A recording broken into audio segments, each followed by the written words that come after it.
The holiday is over, so it's now time for the real fireworks to begin with MULN Automotive.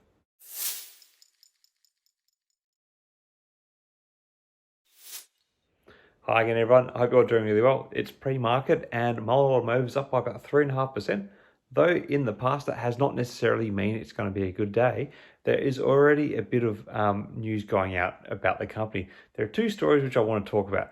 The first one is the one which I think is actually moving the stock a little bit higher, and I'm just going to quote what's come from Market Watch at the moment. And there's a headline saying that MULN Automotive stock bounces off record low after retaining law firm to take action against naked short sellers. And I'll just read the little first bit here for you. So shares of MULN Automotive in pre-market are up on Wednesday after the electric vehicle maker said it retained Christian Attar to combat illegal naked shorting selling activities.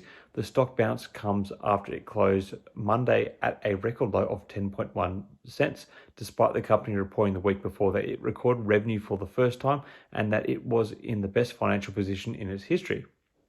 Now, if you follow meme stocks or other stocks that have been like trending at different times this year, this has been a play by Genius Group and Helbiz this year.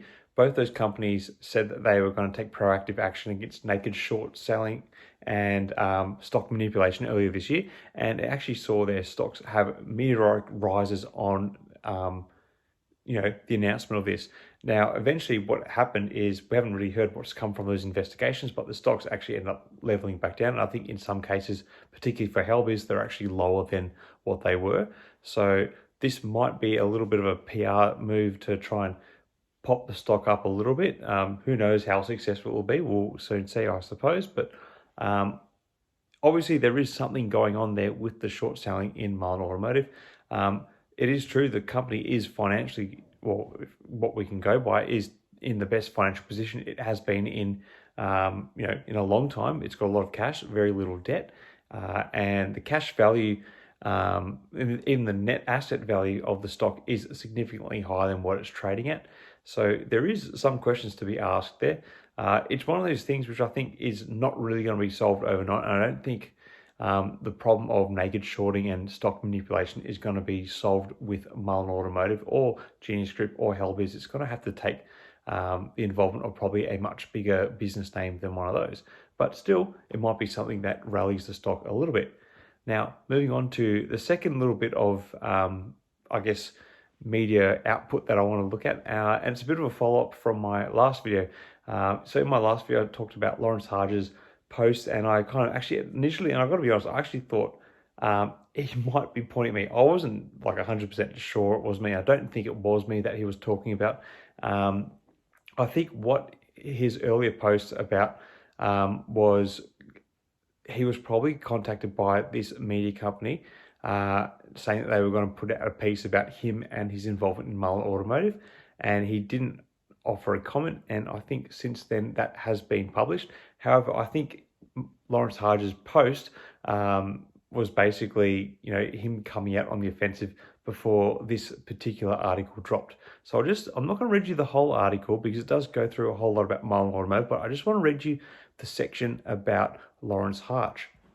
So the article comes out from a masthead called Fast Company. Now, I don't really know what they cover, but I'm guessing it's got to do with cars. Anyway, who knows? But the headline is The Wild Saga of Convicted Fraudster, a Scandal-Ridden EV Company, and the Promise of a Perfect Battery. And I won't read you the whole thing, but I'll read you the first couple of paragraphs. So in 2021, an inventor named Lawrence Harge convinced the CEO of a Tennessee medical company to invest a hefty sum of money into his black box technology, an energy system he said would revolutionize electric car batteries. He vowed it could triple vehicle performance and, better yet, regenerate power without being plugged in. Essentially, he was touting a perpetual motion machine and argued he only needed $300,000 to complete it. What the investor Roger Biles didn't know was that back in 2001, Harge had been convicted of 8 counts of securities fraud, sentenced to 20 years in prison, and ordered by the state of Mississippi to pay fines and restitution equaling $291,497. 2 days after Biles' funds are cleared, Harge paid back what he owed using the same account where that capital had been deposited. According to the documents Biles later introduced in court, Satisfied that Harge had repaid his legal debt in society, the state granted his request to expunge his felony criminal record. It might have stayed expunged too, except Harge allegedly bragged about this scheme immediately, leading the court to rescind his expungement order 1 month later.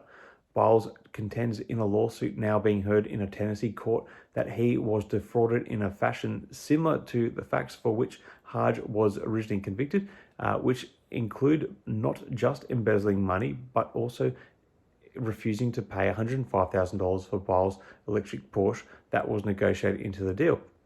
It's a John Grisham book, Biles' attorney Klein Preston tells me, but a bad one, like the plot sucks. John, that is too absurd for anybody to believe.